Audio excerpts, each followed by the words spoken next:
फिर हमारा क्या होगा? हमने तो वर्षों तक शिवपुत्र की प्रतीक्षा की। विवाह के पश्चात ही कैलाश भवन में भगवान शिव शंकर और हाँ देवी, यह सत्य है कि देवगण ने वर्षों तक प्रतीक्षा की है कि शिवपुत्र की उत्पत्ति के पश्चात तारकासुर का अंत निश्चित है। क्या आवश्यकता थी ऐसी प्रतीक्षा की? और ये भी क्या आवश्यक है कि तारकासुर का संहार इस अबोध बालक के हाथों से ही हो? आप हैं, ब्रह्मा जी हैं, देवराज हैं, शिव शंकर और अन्य अनेक शक्तिशाली देवगण हैं जो एक ही पल और एक ही प्रहार में तारकासुर को समाप्त कर सकते हैं। फिर कुमार कार्तिकेय के लिए ही इतना हठ क्यों? इसका भी कारण है माता पार्वती। मैं भी तो सुनूं, क्या है वो कारण? ब्रह्मदेव ने तारकासुर को सर्वशक्तिमान होने का वरदान दिया था। सर्वशक्तिमान होने का वरदान दे दिया? उस राक्षस को, उस तारकासुर को, जो न्याय, नीति, धर्म, कर्म, चरित्र और शालीनता के विषय में कुछ नहीं जानता, जिसके जीवन का ध्येय स्वर्ग के सिंहासन पर बैठकर विलास, विनोद और अपने पद व अधिकार का दुरुपयोग करना ही है, जो लोक सेवा के विषय में करना तो क्या, कुछ सोचने की क्षमता और शक्ति नहीं रखता, उसे सर्वशक्तिमान होने का वरदान दे दिया। आप त्रिदेव ऐसा करते क्यों हैं? कुपात्र को वह क्यों दे देते हैं जिसके वह योग्य ही नहीं होता? और जब दुष्परिणाम सामने आते हैं तो इधर उधर भागते फिरते हैं। भूल यदि आपसे हुई है तो उसका भुगतान वह क्यों करे जो इस भूल के विषय में कुछ जानता ही नहीं? देवी, देवराज जो कारण बता रहे थे वे अभी पूर्ण नहीं हुए। अर्थात अन्य कारण भी शेष हैं। बताइए देवराज, अन्य वे क्या कारण हैं जिसके कारण आप सभी देवगण को ऐसा अनुरोध करना पड़ रहा है जो मेरे लिए मातृत्व की परीक्षा बनता जा रहा है?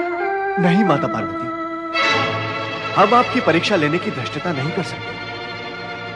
मैं तो केवल आपसे निवेदन कर रहा था कि ब्रह्मदेव ने तारकासुर को सर्वशक्तिमान होने का वरदान अवश्य दिया था, किंतु उसकी पाशविकता पर एक अंकुश भी रख दिया था, यह कहकर कि उसकी मृत्यु शिवपुत्र के हाथों ही होगी। हाँ देवी पार्वती, यदि ब्रह्मदेव वरदान देने के पश्चात तारकासुर के साथ शब्दबद्ध एवं प्रतिबद्ध न हो गए होते तो मेरा सुदर्शन अथवा महेश्वर का त्रिशूल कब की उसकी यह लीला समाप्त कर चुका होता। वैसे भी असुरों को मारने के लिए देवपुत्रों को बालपन से ही तत्पर रहने का अभ्यास करना होगा। हाँ, इतने समय से मैं यही सुनना चाह रहा था। सभी मुझे बालक समझते हैं, माँ तो स्नेहवश अधिक ही मुझे बालक समझती है। ये सच है कि मैं बालक हूँ, पर पुत्र किसका हूँ? असीम शक्तिवान पिता और परम शक्तिशालिनी माता का पुत्र हूँ। ऐसे पुत्र को तो उस असुर का वध करना चाहिए जो निर्दोष प्राणियों को कष्ट देता है। कुमार कार्तिकेय की जय! कुमार कार्तिकेय की जय! कुमार कार्तिकेय की जय! माँ, अब तो मेरी जयकार भी हो गई है। मुझे युद्ध में जाने की अनुमति दो ना माँ। पिताश्री, माँ से कहे ना कि मुझे आज्ञा दे। माँ। नहीं पुत्र नहीं, मेरा मन नहीं मानता। शक्तिशालिनी माता तो अपने पुत्र को भी शक्तिशाली बनाती है और तुम तो मुझे दुर्बल बना रही हो। कार्तिकेय, तू समझता क्यों नहीं है पुत्र? माँ, यह कार्य तो तुम ही कर लो ना।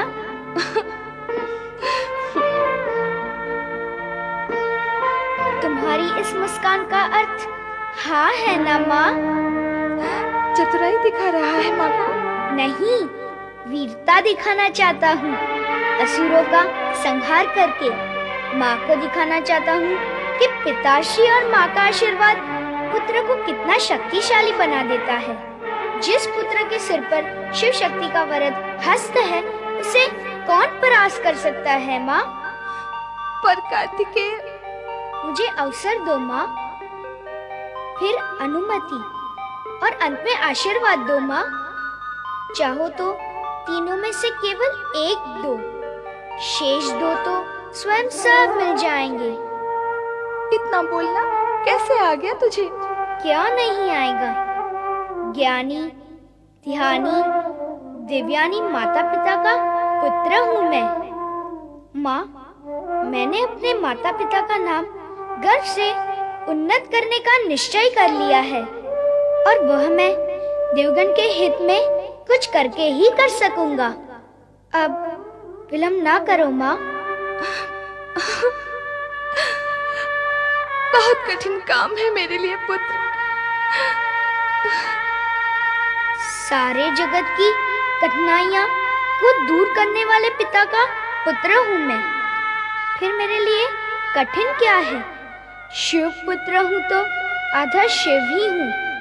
असुर तो शिव का नाम नहीं झेल सकते, शिव पुत्र को कैसे झेलेंगे? चिंता ना करो माँ, मैं हंसते हुए जाऊंगा और खेलते हुए लौट आऊंगा। पुत्र, मैंने देवगण के तर्कों पर विचार नहीं किया, पर तुम्हारे पराक्रम पर मुझे पूरा विश्वास है। माँ, अब ऐसा करो, मेरे तर्कों पर विचार करो और देवगण के पराक्रम पर विश्वास करो। यह सब भी मेरे साथ युद्ध में होंगे ही ना? देवी, तर्क, पराक्रम और विश्वास अपने स्थान पर उचित है, पर यह भी सत्य है कि तारकासुर का वध कुमार कार्तिकेय के हाथों से ही होगा। तुम्हारी ममता और पुत्र के प्रति आशंका व सुरक्षा की भावना भी उचित ही है, पर कुमार कार्तिकेय द्वारा पूर्ण किए जाने वाले कार्य व उद्देश्य की पवित्रता सर्वोपरि है। सभी देवताओं का इन्हें समर्थन प्राप्त है। अतः मेरा यह अनुरोध है कि तुम अपनी समस्त आशंकाओं को छोड़कर कुमार कार्तिकेय को आशीर्वाद देकर इन्हें युद्ध के लिए भेजो।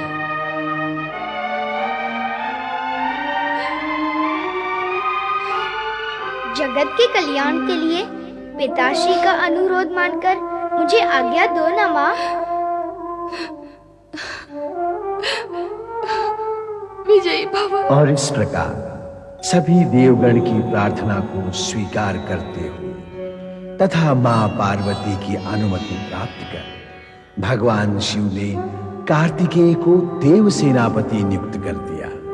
पिता भोले शंकर की प्रेरणा से कार्तिकेय समस्त देवगण से आशीर्वाद प्राप्त करते हैं। देवगण भी प्रसन्न हो अपने सेनापति को विविध शस्त्रों से सुसज्जित करने लगे।